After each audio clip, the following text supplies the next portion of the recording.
우리는 갇혀 살아갑니다. 세상의 문화에, 타인의 시선에, 나의 기준에 갇혀 살아가요. 나는 이곳에 있을 때 저곳에 있을 수 없고, 내가 이곳을 바라볼 때 저곳을 바라볼 수 없죠. 사람이란 존재는 늘 한계 속에 갇혀 있습니다. 우리는 육체의 장막에 갇혀서 매일을 투쟁하며 살아가고 있어요. 내가 할 수 있는 것은 미약하고 우리는 연약합니다. 그렇기에 우리에게 복음이 필요한 거예요. 누가복음 4장 18절 예수님의 말씀입니다. 우리 함께 한 목소리로 읽도록 하겠습니다. 시작. 주의 영이 내게 내리셨다. 이는 하나님께서 내게 기름을 부으셔서 가난한 사람들에게 복음을 전파하도록 하기 위해서다. 하나님께서는 포로된 사람들에게 자유를, 못 보는 사람들에게 다시 볼 수 있음을, 억눌린 사람들에게 해방을 선포하기 위해 나를 보내셨다. 아멘. 복음입니다. 복음은 세상에 포로처럼 묶여있는 나를 자유하게 해요. 복음은 다시 소망을 볼 수 있게 하는 능력입니다. 복음은 억눌린 영혼의 탈출구요, 비상구예요. 빛도 없는 일평남짓한 감옥에 갇혀있다고 생각해 보세요. 그리고 그 후에 해방되어 드넓은 초원을 달려나가는 겁니다. 그 인생이 얼마나 그 자유로 인해 기쁘겠어요. 사랑하는 우리 하늘 여러분, 우리에게는 복음이 필요합니다.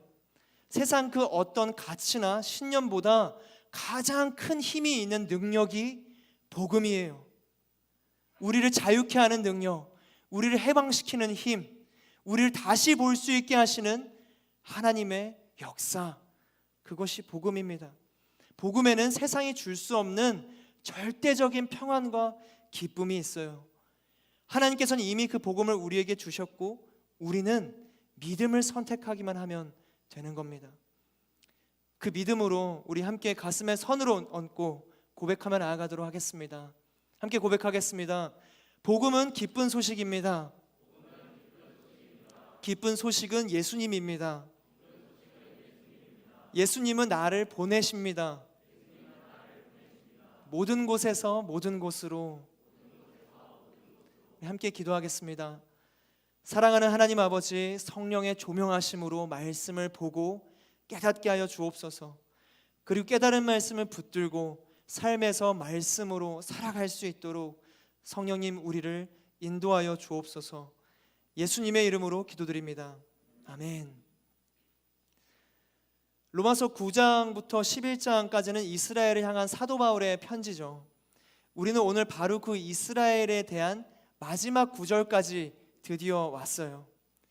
우리는 오늘 크게 25절부터 32절까지 나타난 발견한 은혜, 그리고 33절부터 36절까지 발견된 결론을 함께 나누게 됩니다. 저는 생각해 봤어요. 바울이 로마에 보내는 편지를 적으면서 어떠한 마음으로 이스라엘에게 보내는 이 9장부터 11장까지의 내용을 적게 되었을까? 그 이유는 이 9장부터 11장까지의 이 3장에 걸친 편지의 시작점에서 나옵니다. 우리가 여러 번 나눴었던 부분인데요. 로마서 우리 9장 2절부터 3절의 말씀을 한 목소리로 읽도록 하겠습니다. 시작. 곧 내게 큰 근심이 있다는 것과 내 마음에 끊임없는 고통이 있다는 것입니다. 나는 내 형제 곧 육신을 따라 된 내 동족을 위해서라면 나 자신이 저주를 받아 그리스도에게서 끊어진다 할지라도 좋습니다. 바울은 이 복음, 은혜를 지필하면서 마음이 너무 쓰라렸어요. 모든 진노를 면하는 끊을 수 없는 사랑이 분명히 있는데 이스라엘 동족들이 그거를 믿지 못한 겁니다. 괴로웠어요. 근심합니다. 이스라엘을 핍박하는, 예수님을 핍박하는 이스라엘을 보고, 그 완악함을 보고, 불순종을 보며 바울은 고통스럽다라고 고백한 거예요. 이런 거죠. 나는 복음을 알았는데 사랑하는 나의 민족은, 이방인들은 구원을 받는데 사랑하는 나의 동족들은 어떻게 되는 거지? 고통스러운 거예요. 이것이 하나님의 마음입니다. 신앙이란 하나님의 마음을 아는 것이죠. 복음을 믿는 자들은, 구원을 받는 사람들은 하나님의 마음을 알게 됩니다. 그래서 우리는 자연스럽게 바울과 같이 괴로워하며 고통 중에서, 근심 중에 생각하게 되는 거예요. 내게 복음이 있는데 내 가족들은, 나의 사랑하는 엄마 아빠는 어떡하지? 내 동생, 내 오빠, 내 형, 내 누나, 이들은 어떻게 해야 되지? 아마 우리 헌혈 공동체 안에서도 아직 그 복음을 모르는 가정이 분명히 있는 줄로 알고 있어요. 그들의 기도 제목에는 늘 한결같이 들어옵니다. 가족의 구원. 그것이 또한 하나님의 마음인 것이죠. 나는 구원을 받는데 내 친구는, 나아가 우리는 구원을 받았는데 복음을 듣지 못한 민족들은 어떻게 되는 거지? 우리는 근심하게 됩니다. 단체 여행을 가거나 아울리치를 갔는데 한 사람이 없어졌다고 생각을 해보세요. 그런 적 혹시 있으세요? 그럼 그 사람을 찾느라 난리가 나는 거예요. 이후 일정도 다 미루고 그 사람이 없어졌던 그 한 지역에 머물면서 혹시나 오지 않을까 기다리게 되는 것이죠. 모두가 흩어져서 그 사람을 찾는 겁니다. 한 사람을 찾을 때까지 마음을 졸이고 걱정하는 거예요. 이것이 사도 바울의 마음이고 하나님의 마음입니다. 하나님께서 어떻게 이스라엘을 그대로 내버려 두시겠어요? 10장의 초반부와 지난주 11장을 시작할 때도 동족 이스라엘의 구원을 위해서 사도 바울은 기도하면서 결코 버리시지 않는다라는 것을 선포했죠. 사도 바울은 당근과 채찍으로서 그들의 마음을 움직이며 복음의 길로 인도하고자 했어요.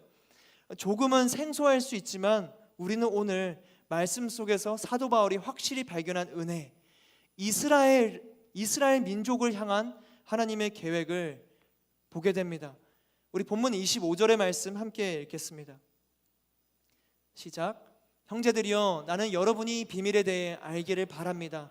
이것은 여러분이 스스로 지혜 있다고 생각하지 못하게 하려는 것입니다. 이 비밀은 이방 사람의 충만한 수가 들어오기까지 이스라엘 가운데 일부가 완악하게 됐다는 것입니다. 사도 바울은 이 발견합니다. 이 은혜를. 사도 바울이 전하는 비밀이라는 것이 무엇인가요? 이스라엘의 불순종으로 인해서 이방인들이 구원에 이른다라는 것입니다. 참 올리브 나무 가지였던 이스라엘이 잘려져 나가고 그 가지에 돌 올리브 나무 가지였던 이방인들이 접붙임을 받았다. 우리는 지난주에 함께 나누게 됐어요. 그리고 이방인의 접붙임에서 이스라엘이 시기하여 주께로 돌아오고 궁극적으로 이스라엘의 회복은 또다시 세상의 부요함이 됩니다. 오늘의 말씀도 지난주의 말씀과 비슷한 맥락에서 우리 동일하게 전합니다. 30절에서 31절의 말씀 제가 읽겠습니다. 한때는 여러분이 하나님께 순종하지 않았으나 지금은 이스라엘의 불순종으로 긍휼히 여김을 받았습니다. 이와 같이 이스라엘이 지금 순종하지 않는 것은 여러분에게 베푸신 긍휼로 이제 그들도 긍휼히 여기심을 받게 하려는 것입니다. 이스라엘의 불순종으로 인해서 우리가 긍휼히 여김을 받았다라는 것이죠. 우리가 어떻게 복음을 듣게 됐나요? 저와 여러분은 지금 어떻게 이 성경을 보게 된 거죠? 우리는 어떻게 이 예배의 자리에 있을 수 있게 된 거예요? 당연한 듯 보이지만 우리가 이렇게 예배드리고 있다는 사실은 당연하지 않습니다. 말씀은 그래서 전해요. 한때는 여러분이 하나님께 순종하지 않았으나 지금은 이스라엘의 불순종으로 인해 긍휼히 여김을 받았습니다. 우리는 불순종했던 과거를 가지고 있어요. 기독교 2000년의 역사는 이방인들의 역사입니다. 이스라엘이 복음을 거부했기에 복음은 이방인에게로 넘어갔죠. 그 성경에서 보면은 빌립보로, 아덴으로, 고린도로, 에베소로, 그리고 로마로 전하고 있는 이 복음의 메시지가 지금 로마서인 것이죠. 그리고 그렇게 그리스도인들을 박해했던 로마였는데 역사적으로 엄청난 사건이 일어납니다. AD 313년에 콘스탄티누스라는 황제가 기독교를 공식적으로 인정한 거예요. 공인한 거죠. 그렇게 핍박하며 멸시하던 기독교가 인정을 받았어요. 그리고 326년에는 동로마의 국교까지 됩니다. 역사적으로. 그리고 세월이 흘러서 유럽의 청교도인들이 핍박과 학살을 받거든요. 근데 그 핍박과 학살을 피해서 더욱 신실하게 믿고자 미국으로 건너가요. 그리고 미국이 복음을 받고 나서부터 전 세계에 복음화가 시작된 거예요. 미국을 통해서 복음이 전달됐어요. 아프리카, 남미, 아시아 전 지역으로 전 세계로 복음이 흘러갑니다. 그러다가 100여 년 전에 우리나라에도 복음이 증거된 거예요. 우리가 복음을 듣게 된 역사는 2000년 이방인의 역사 속에서 한없이 짧습니다. 이스라엘의 불순종에서 시작된 복음의 전파가 2000년이라는 세월을 거쳐서 지금 우리에게까지 닿은 거죠. 우리나라에 들어온 이 복음이 2000년의 역사 중에 100여 년, 그리고 우리나라도 복음을 받고 100여 년 동안 이루 말할 수 없는 축복을 받게 됩니다. 축복을 받기 위해서 우리가 복음을 믿는 것은 아니지만 복음으로 인해 엄청난 하늘의 축복이 있다라는 것이 2000년 역사를 통해서 증명이 됐어요. 로마, 미국, 우리나라 복음으로 세워지는, 예수 그리스도로 세워지는 나라의 그 삶에는 하나님의 더할 나위 없는 축복이 확실하게 존재합니다. 사랑하는 우리 하늘 공동체 여러분, 복음은 축복이에요. 복음은 힘이 있습니다. 복음은 정말 우리 가운데 엄청난 능력이에요. 그래서 복음을 믿고 살아가고자 그렇게 이야기하는 겁니다. 축복을 받기 위해 복음을 믿는 것은 아니지만 복음으로 엎드려질 때 그 축복은, 그 은혜는 따라와요. 복음으로 가득한 인생은 넘치는 축복을 경험하게 되는 것이죠. 우리가 누리는 이 축복의 시작점이 근데 어디라 그랬죠? 이스라엘의 불순종이에요. 이스라엘과 우리는 전혀 상관없는 나라가 아닙니다. 연관되어 있어요. 그럼 지금 복음은 어디로 향해 가고 있는가? 25절의 말씀에 따르면 이방인의 수가 충만히 들어온 후에 다시 이스라엘로 향할 것이다 라고 이야기하고 있어요. 사도 바울은 동족 이스라엘을 향한 이 은혜를 발견한 것이죠. 26절의 말씀 함께 읽어볼까요? 시작. 그리하여 온 이스라엘이 구원을 받게 될 것입니다. 기록되기를 구원자가 시온에서 나와 야곱에게서 경건치 않은 것을 제거하실 것이다. 그리하여 온 이스라엘이 구원을 받게 될 것이다. 이것은 사도 바울의 예언적, 미래적 선포입니다. 로마서 9장부터 11장까지 해서 말씀하는 이 사도 바울이 이 언급하는 이스라엘은 어떤 비유적이고 은유적인 이스라엘이 아니에요. 인종적 이스라엘입니다. 실질적인 이스라엘. 진짜 이 이스라엘 민족들에게 회개를 촉구하고 있는 편지였던 것이죠. 하나님께서는요, 실질적인 인종적인 이 이스라엘이 구원하기를 소망하고 계세요. 지금도 이스라엘을 결코 버리시지 않으십니다. 이스라엘은 원가지예요. 이스라엘의 그 희생으로 인해서 전 세계가, 이방 민족이, 우리가 구원을 얻었고 궁극의 날에 이스라엘은 우리를 통해서 구원을 받을 것입니다. 우리는 아직 보고 있지 못하지만 보게 될 거예요. 그것이 하나님께서 이뤄가시는 구원의 역사, 흐름입니다. 여기서 온 이스라엘이라 할 때 온 이스라엘은 예수님을 구주로 고백하는 많은 이스라엘을 뜻하죠. 모든 이스라엘을 뜻하는 것은 아닙니다. 이스라엘이 흘러가는 이 복음, 그것이 하나님께서 바라시고 이끌어 가시는 복음이 지금 전달되고 흘러가고 있는 방향성이에요. 마지막 때에 이스라엘을 돌이키실 거거든요. 이 땅을 향한 구원의 마지막 조각은 이스라엘의 회복이에요. 비유나 은유적 표현이 아닌 인종적 이스라엘의 민족, 그 민족의 회복. 그것이 말씀이 전하는, 오늘 말씀이 증거하고 있는 하나님의 뜻입니다. 너무 생소하기도 하죠. 이스라엘이라는 민족이 그냥 남의 나라 같기도 하지만 하나님의 뜻은 이스라엘을 향해 아직도 있다는 거예요. 우리는 하나님의 뜻을 기억해야 합니다. 우리 29절의 말씀 함께 읽도록 하겠습니다. 시작. 하나님의 은사와 부르심은 번복될 수 없습니다. 너무 유명한 말씀이죠. 하나님의 은사와 부르심에는 후회하심이 없느니라. 하나님께서 아브라함을 부르시고 택하시고 인도하셨어요. 그리고 야곱을 이스라엘이라고 부르셨습니다. 이스라엘을 향한 하나님의 부르심과 은사에는 후회가 없으세요. 번복될 수 없습니다. 출애굽을 하고 가나안에 들어가서 세웠던 이스라엘 나라, 이스라엘에는 하나님의 계획하심이 있는 거예요. 이스라엘을 향한 하나님의 뜻이 있기에 우리도 이 하나님의 뜻을 기억하고 이스라엘 민족을 위해서 기도해야 돼요. 이스라엘이 예수님을 믿을 때 그 민족도 다시 참 포도나무에 젖붙임을 받을 거거든요. 이스라엘의 구원은 하나님의 뜻입니다. 지금도 메시아닉 주, 유대인인데 예수님을 믿는 유대인들이 나타나고 있어요. 이 마지막 때의 구원의 역사가 실질적으로 일어나고 있습니다. 우리 고 하용조 목사님께서 이렇게도 말씀하셨어요. 제가 읽겠습니다. 저는 우리 교회가 복을 받은 이유가 두 가지 있다고 생각합니다. 하나는 죽을 힘을 다해서 선교했기 때문이고, 다른 하나는 이스라엘을 위해서 기도했기 때문이라고 생각합니다.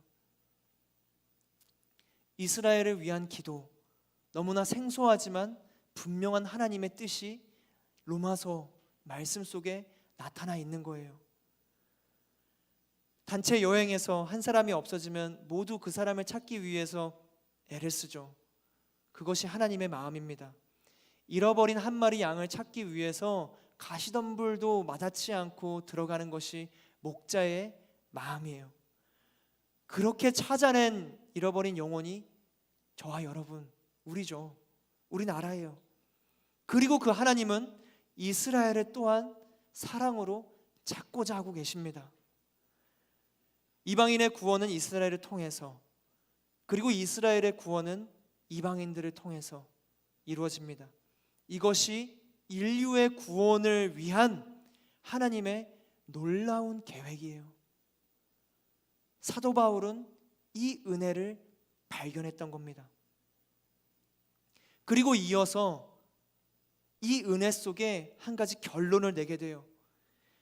이스라엘을 향한 바울의 편지, 하나님의 마음을 담은 로마서 9장부터 11장까지를 읽다 보면은 재밌는 사실 하나를 또 발견하게 됩니다.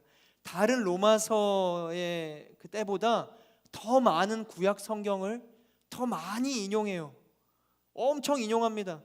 이스라엘의 구원을 바라는 고통 속에서 바울은 창세기, 출애굽기, 레위기, 신명기, 이사야, 에스겔, 호세아, 시편, 욥기, 예레미야, 열왕기상의 말씀들을 다 인용해요. 거의 구약의 반을 막 인용한 느낌이거든요. 지금 말씀드린 이 성경이 실질적으로 9장에서 11장을 읽다 보면은 사도 바울이 실질적으로 인용한 말씀이에요.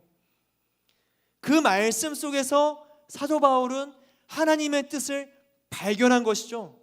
아, 이방인들을 구원하시고 결국엔 이스라엘 또한 구원하려고 하시는구나.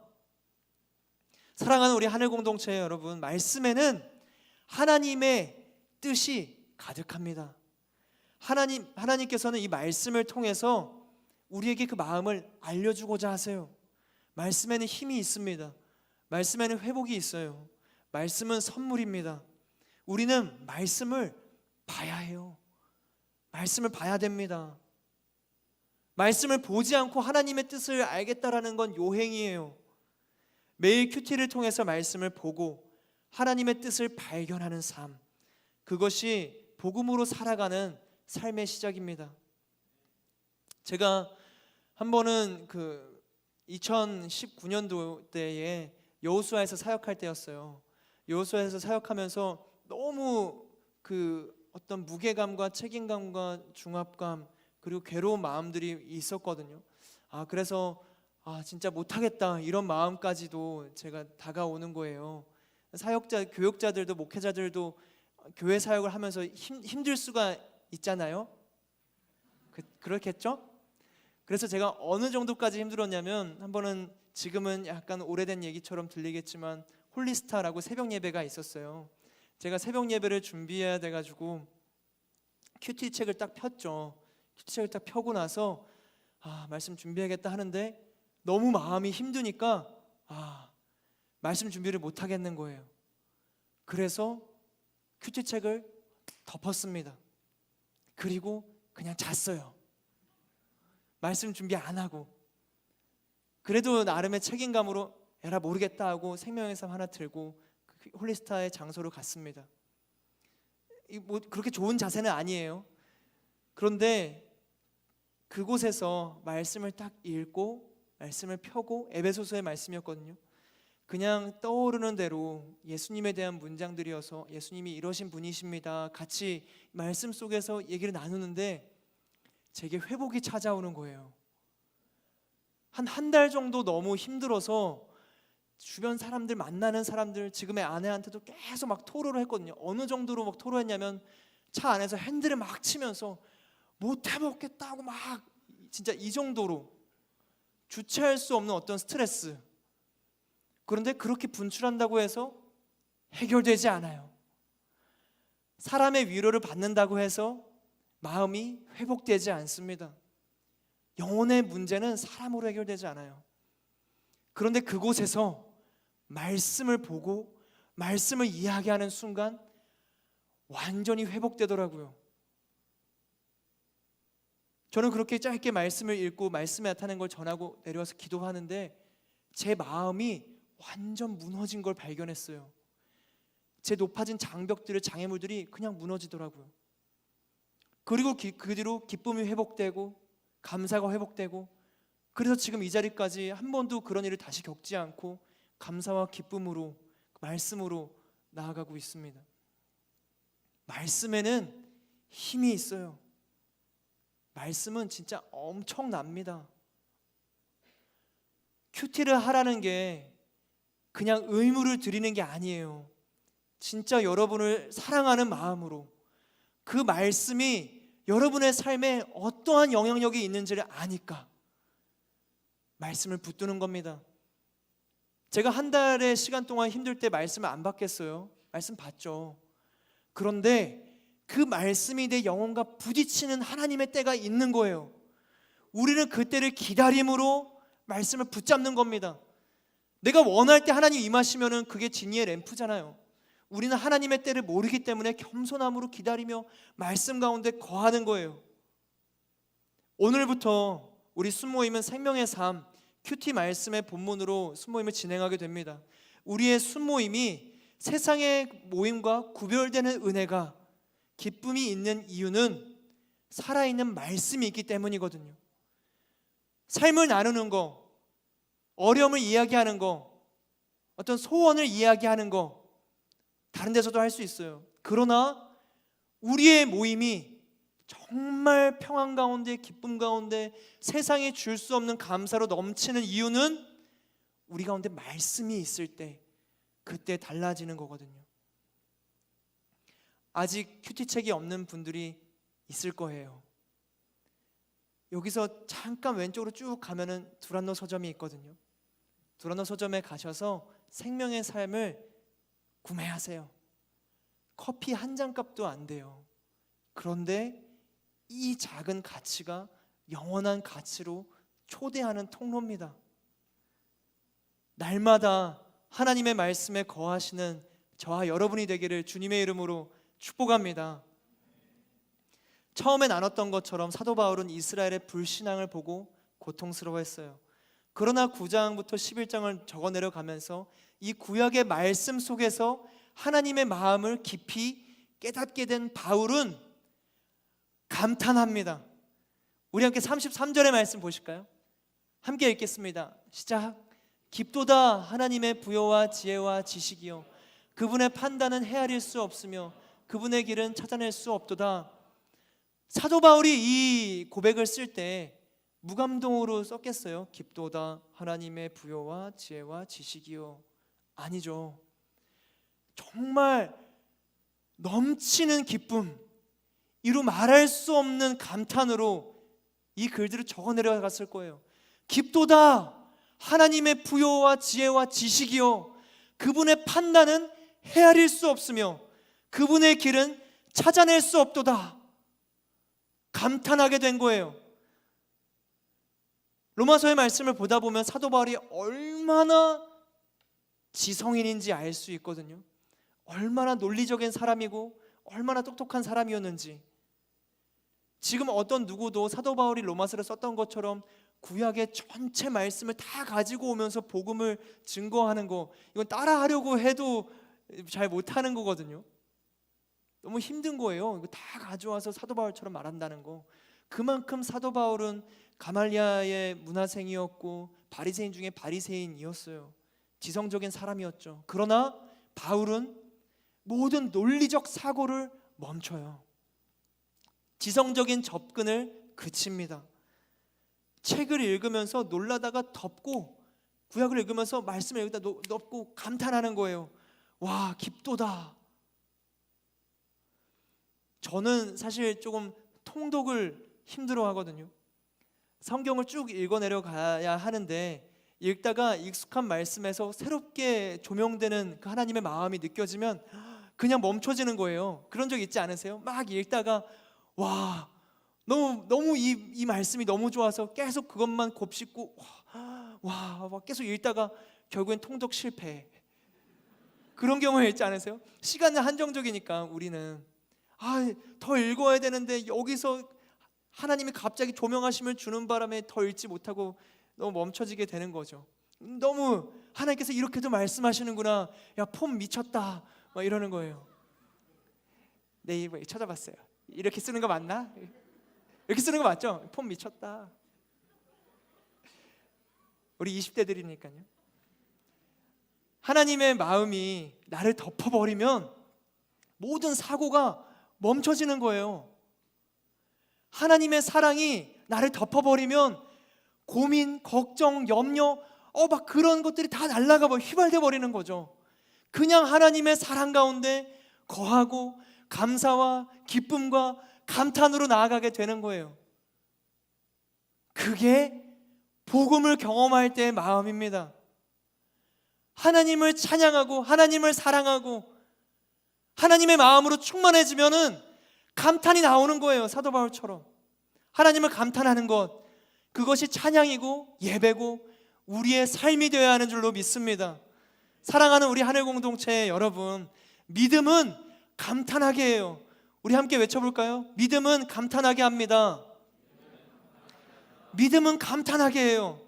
하나님이 세상을 창조하셨음을 마음 깊이 기억한다면, 하나님의 주권이 내 인생을 다스리고 있다는 사실을 내가 기억한다면, 시험을 보러 가는 무거운 발걸음 속에서도, 출근하는 이 피곤한 발걸음 속에서도 감탄하는 거예요. 하늘을 덮은 구름을 보고 떨어지는 낙엽잎을 보면서도 감탄하는 거예요. 여고생처럼 와, 낙엽잎 너무 예뻐, 미쳤다, 폼 미쳤다. 또 쓰게 됐어요. 내리는 눈을 보면 하얗게 덮은 이 눈들을 볼 때 여러분 감탄하지 않으세요? 너무 예쁘지 않으세요? 맑은 하늘을 볼 때 감탄하지 않으세요? 그것이 하나님이 지으신 창조 세계를 볼 때 반응하는 영혼의 본성입니다. 우리만 감탄하는 게 아니라 다른 사람들도 감탄해요. 우리의 내면에는, 영혼에는 하나님이 지으신 세계에 대한 갈망이 있어요. 아름다움을 향한 갈급함이 있습니다. 아름다운 걸 보면 나도 모르게 감탄하게 돼요. 보이는 것조차 나를 감탄하게 한다면 보이지 않는 하나님의 은혜는요, 그것을 볼 수 있는 힘이 믿음입니다.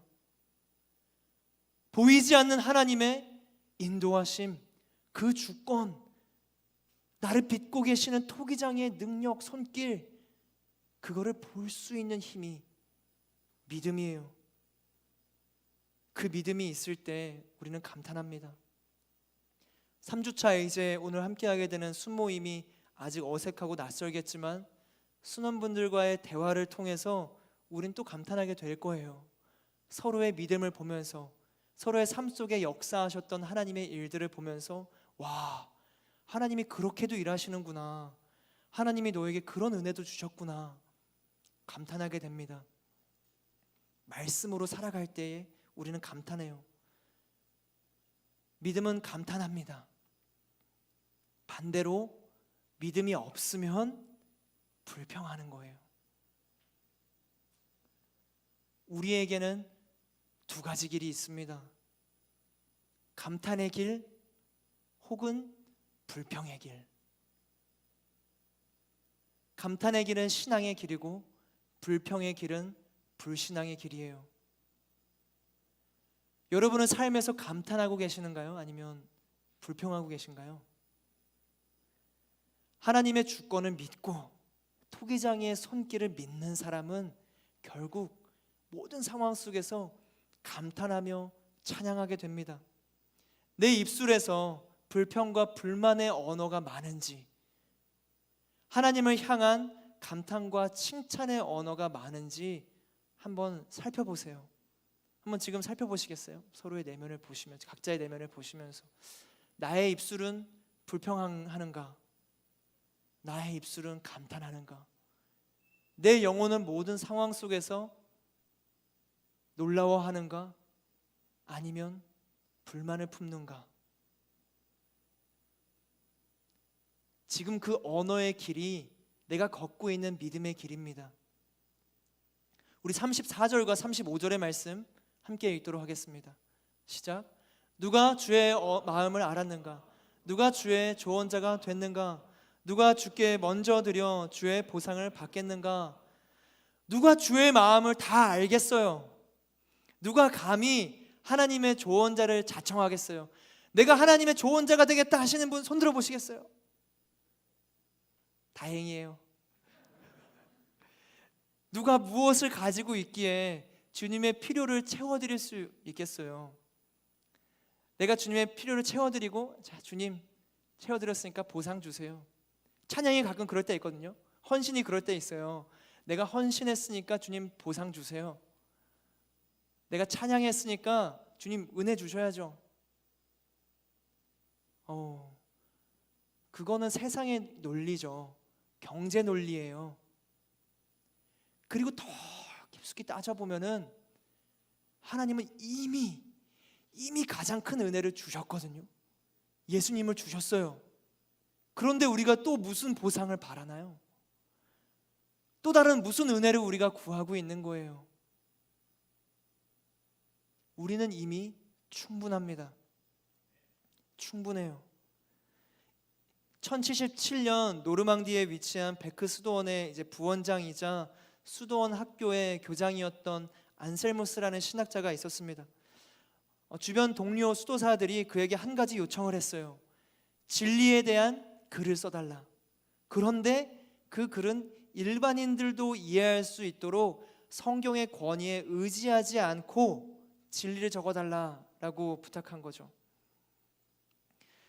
이성적 논증으로만 그 진리의 필연성을 보여줘야 한다라는 요청이었어요. 성경 없이. 어렵죠? 그래서 이 주변 수도사들은 이게 너무 어려운 요청인지 아니까 바보 같은 논증을 하더라도 업신이 여기지 않겠다라는 약속까지 내걸어요. 그런데 이 안셀무스라는 신학자는 하나님이라는 존재가 인간의 이성으로 이야기하기에 너무나 위대하기에 이 요청을 오랫동안 거절합니다. 그런데 여러와 같은 요청이 계속되는 거예요. 그래서 안셀무스는 하나님께 용서하면서 마음을 다잡고 글을 적어 내려갑니다. 그리고 그는 생각하기를 이 글이 세상에 나오자마자 마치 시장에 내놓은 값싼 물건처럼 곧바로 잊혀질 거라고 생각했어요. 그리고 안셀무스는 진리이신 하나님에 대한 글을 적어 내려갑니다. 그런데 하나님의 뜻은 달랐어요. 그의 글은 나오자마자 곧바로 많은 사람들이 앞다퉈서 베껴갑니다. 그때는 인쇄술이 없었으니까 그 글이 나오자마자 막 베껴가는 거예요. 그렇게 베껴다가 세상에 널리 알려져 갑니다. 안셀무스가 이성적 논증으로만 적어내려간 진리의 책, 그 책의 이름은 모놀로기온이라는 책이에요. 일반인들까지도 이해할 수 있는 진리, 신적인 존재로서의 하나님을 설명하기 위한 이 모놀로기온의 첫 시작은 이와 같습니다. 함께 보시겠어요? 함께 읽겠습니다. 시작. 존재하는 것들 중에 가장 좋은 것, 가장 큰 것, 가장 높은 것이 존재한다. 존재하는 것들 중에 가장 좋은 것, 가장 큰 것, 가장 높은 것이 존재한다.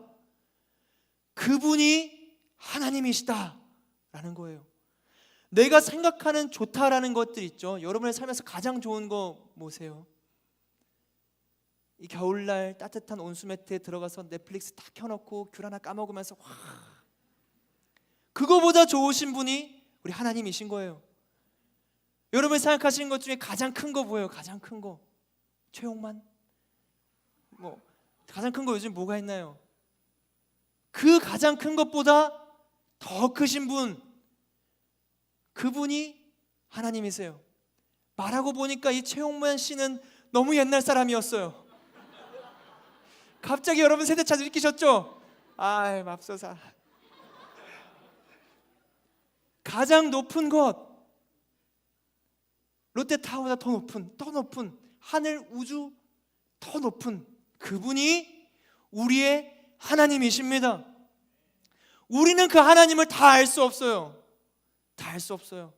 바울은 전하는 비밀, 이방인의 수가 충만해질 때, 그리고 이스라엘이 구원받을 때가 언제인지 알지 못했어요. 그러나 가장 좋고 가장 크고 가장 높으신 하나님께서 구원의 역사를 이루실 것을 믿었습니다. 믿었어요. 그렇기 때문에 이스라엘 동족의 불신앙 때문에서도 괴로워하다가 결국 하나님을 향한 믿음으로 인해서 고통은 그치고 감탄한 겁니다. 깊도다 하나님의 부요와 지혜와 지식이요, 그분의 판단은 헤아릴 수 없으며 그분의 길은 찾아낼 수 없도다. 누가 주의 마음을 알고 누가 주의 조언자가 되겠는가? 하나님은 가장 크고 가장 높고 가장 좋으신 분이시다. 바울은 감탄하는 겁니다. 사랑하는 우리 하늘 공동체 여러분, 하나님을 믿으십시오. 왕 되신 하나님을 믿으세요. 하나님이 가장 크신 분이라는 것을 믿으세요. 하나님이 좋으신 분, 가장 선하신 분, 가장 높으신 분이시라는 사실을 믿으셔야 합니다. 그 믿음에서 우리는 감탄하게 될 거예요. 아직 온전한 믿음에 이르지 못했고 신뢰가 가지 않는다면, 저도 사실 그럴 때가 많거든요. 그래서 우리는 말씀을 봐야 돼요. 저는 사도 바울이 이렇게 감탄할 수 있었던 이유는 그렇게 말씀 가운데 거했던 사람이기에 이 놀라운 감탄을 내뱉을 수 있었던 거라 생각합니다. 사도 바울은 괴로웠지만 말씀 가운데 거하면서 감탄했어요. 저는 우리 하늘 공동체가 말씀 위에 서기를 주님의 이름으로 축복합니다. 우리가 그렇게 삶 속에서, 모든 순간 속에서 하나님을 감탄할 때 세상은 복음을 듣게 될 거예요. 바울과 실라 감옥에 갇혔을 때 그들이 어떻게 했나요? 그들이 어떻게 했어요? 찬양했거든요. 하나님을 감탄한 거예요. 감옥 속에서도. 그런데 지진이 일어나서 감옥문이 열리게 됐었어요. 감옥을 갇히는 것이 의무와 책임이었던 간수는 그것을 보고 자살하려 합니다. 그런데 바울과 실라가 도망치지 않고 그러지 마라, 자살하지 마라, 그러고 전한 게 뭐냐면요, 주 예수를 믿으라, 그리하면 너와 내 집이 구원을 얻으리라.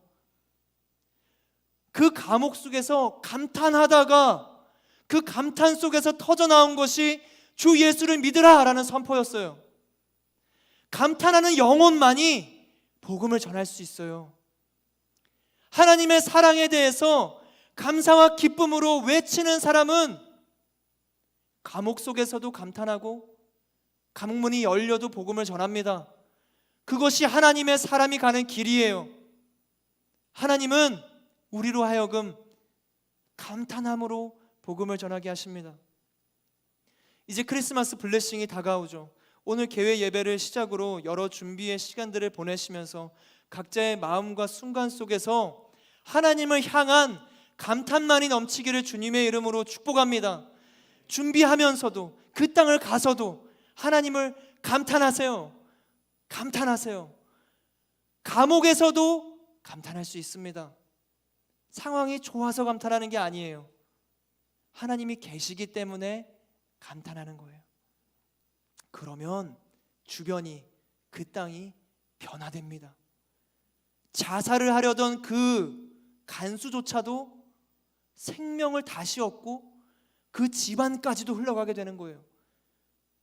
죽음을 생각했는데 더 큰 생명으로 나아가는 힘, 그 시작점은 하나님을 향한 감탄에 있습니다. 우리 함께 9장과 11장의 마지막 결론, 우리 36절의 말씀을 함께 읽겠습니다. 하나님을 감탄하던 바울은 이렇게 고백합니다. 시작. 만물이 그분에게서 나오고 그분으로 인해 있고 그분에게로 돌아갑니다. 그분에게 영광이 영원토록 있기를 빕니다. 아멘. 로마서는 1장부터 11장까지 복음의 진리를 설명하고 이제 다음 주부터 살펴볼 12장에서는 삶의 적용을 이야기하거든요. 어떤 이제 진리의 설명에서 벗어나 어떻게 복음으로 살아갈 것인가를 다음 주부터 우리는 보게 됩니다. 1장부터 시작된 복음, 이 11장의 마지막 결론에 이르는 구절이 바로 우리가 좀 전에 읽었던 말씀이에요. 하나님을 감탄하고 찬양하고 예배하는 자의 고백입니다. 만물이 그분에게서 나오고 그분으로 인해 있고 그분에게로 돌아갑니다. 이것 또한 기쁜 소식이죠. 우리 짧게 이 결론을 세 가지 전치사로 정리하도록 하겠습니다. 첫 번째, 만물이 그분에게서 나온다. 모든 것이 주님에게서 나오는 것이죠. 구원은 내게 시작되지 않습니다. 우리가 먹는 음식조차 내 생명을 유지하게 하죠. 근데 그 음식은 외부로부터 들어와요. 내 안에서 음식이 생기지 않습니다. 나를 살리는 음식조차 외부에서 오는데 내 영을 살리는 하나님의 말씀, 주님의 뜻, 역사하심은 그분에게서 from 오는 거죠. 우리는 받아들이기만 하면 되는 거예요. 기쁨으로 화답하는 겁니다. 세상 모든 만물이 하나님에게서 시작되었듯이 구원 또한 하나님에게 있습니다. 두 번째, 만물이 그분으로 인해 있습니다. 주님을 통해 존재하죠. 예수님 없이는 결국 죽음으로 갑니다. 우리는 하나님으로 인해 존재하는 사람들이에요. 나의 평안과 기쁨과 감탄 또한 하나님으로 인해 있습니다. 우리는 구원 역시, 우리의 구원 역시 주님으로 인해, 주님을 통해 완성돼요. 세 번째, 만물이 그분에게로 돌아갑니다. 결국 주님께로 돌아가는 인생. 아무리 긴 마라톤이라 해도 끝이 있고 아무리 먼 여행이라 할지라도 종착지는 있어요. 우리는 나그네입니다. 나그네의 종착지는 집이에요. 집. 하나님의 품은 우리의 집이요 안식처입니다. 따뜻하고 안전한 그곳으로 우리는 돌아갈 거예요. 돌아갈 곳이 있다라는 것, 그것 또한 기쁜 소식이죠. 복음이에요. 사랑하는 우리 하늘 공동체 여러분, 우리는 하나님으로부터 나왔고 하나님으로 인해 존재하며 결국 하나님에게로 돌아갈 거예요. 이스라엘 또한 하나님께 다시 접붙임 될 겁니다. 하나님이 사랑하시는 원가지, 본래 참 포도나무의 가지였던 이스라엘 민족 또한 하나님에게로 돌아갈 거예요. 하나님의 역사고 하나님의 섭리고 하나님의 주권입니다. 모든 것은 결코 우연으로 만들어지지 않았어요. 세상은 확률로 지어진 게 아닙니다. 말씀으로 창조됐고 하나님의 뜻으로 지음받았어요. 분명한 하나님의 사랑과 계획하심 가운데 지어진 것이 우리가 살아가는 이 세상입니다. 하나님께서는 완전한 주권으로 삶을 인도하고 계세요. 여러분의 삶을, 저와 여러분의 삶을 그 끊을 수 없는 사랑으로, 계획하심으로, 인도하심으로, 그 주권으로 이끌고 계시는 거죠. 사도 바울은 이 명확한 복음의 진리 속에서 이러한 사실을 깨닫게 됩니다. 만물이 그분으로부터 나왔고 그분으로 인해 있고 그분에게로 돌아가는구나. 복음을 보면서 그것을 깨달았던 거죠. 만물의 주권자, 시작과 마지막, 처음과 끝이 되시는 하나님이 계시는구나. 그리고 이 깨달음 속에서 사도 바울은 이러한 고백을 하나님께 드리게 돼요. 11장의 마지막에 그분에게 영광이 영원토록 있기를 빕니다. 아멘. 그분에게 영광이 영원토록 있기를 빕니다. 하나님께 영광이 영원토록 있기를 빕니다. 복음의 결론이에요. 우리가 복음을 믿는 이유, 우리가 복음을 전하는 이유, 하나님의 영광을 위해서입니다. 우리가 예배하는 이유, 우리가 말씀을 보는 이유, 우리가 사랑의 나눔을 하는 이유, 우리가 크리스마스 블레싱을 하는 이유, 우리가 순모임을 하는 이유, 하나님께 영광을 올려드리기 위한 거예요. 거기에 내 유익이 들어가면 안 돼요. 나라는 주어가 들어가는 순간 왜곡되게 됩니다. 나를 주어로 두는 것은 하나님이시죠. 내가 나를 주어로 두는 게 아니죠. 하나님이 나를 사랑하신다라는 게 그래, 나는 사랑받아 마땅하지가 당연하지가 아닌 거예요. 하나님께 영광 올려드리는 삶, 그것이 복음의 삶입니다. 그 인생이 가장 값지고 가장 놀라운 평안이 있고 기쁨이 있어요. 엄청난 힘이 있습니다. 그 복음의 삶. 저는 저와 여러분이 그 복음의 삶을 살기를 간절히 소망합니다. 그 복음으로 인해서 그 기쁨을 누리기를 바라요. 하나님께서 베풀어 주시는 끝없는 사랑, 그 깊은 은혜를 우린 다 알 수 없습니다. 누가 주의 마음을 알고 누가 주의 조언자가 되겠어요? 하나님의 부요와 지혜와 지식은 깊습니다. 감사합니다. 주님을 찬양합니다. 주님 홀로 영광 받아 주옵소서. 그것이 우리의 고백이 되어야 하는 줄로 믿습니다. 우리 함께 기도하며 나아가도록 하겠습니다.